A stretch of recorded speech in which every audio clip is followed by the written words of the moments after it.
কথায় আছে আমরা মেয়েরা যেমন চুল বাঁধতেও পারি তেমনি রাখতেও পারি, এরই নাম মেয়ে মানুষ। ভাই সংসার সুখে হয় রমণীর গুণে, কথাটা ভুল নয়।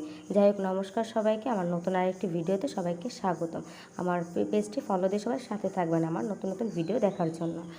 যাই হোক, সবাই দেখিয়েছি বাজার এনেছি, তো বাজারগুলো সুন্দর করে বক্সের মধ্যে ঢুকে পরিষ্কার করে নিতে মানে গুছিয়ে নিতেছি আর কি।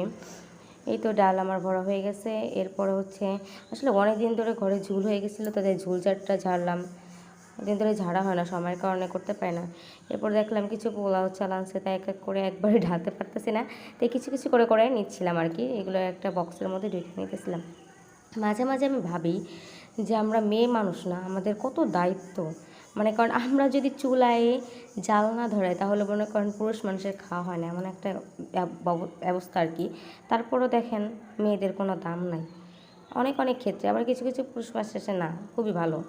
যাই হোক, আমি এগুলো গুছিয়ে নিলাম, আমার গোছানো কমপ্লিট।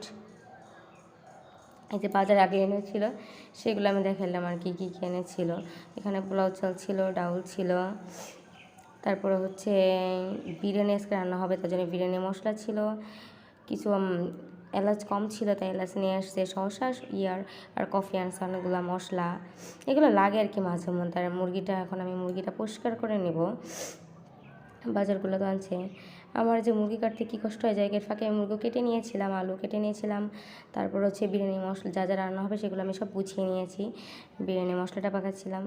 ফার্স্টে আমি বিরিয়ানিটা খুব করে কষিয়ে নেবো আর কি মশলাটা। তারপরে একে একে আমি টমেটো কুচিও বিরিয়ানির মধ্যে দিই, সস দিই, কিন্তু টমেটো কুচিটা দিলে একটু অর্গানিক অর্গানিক মনে হয়।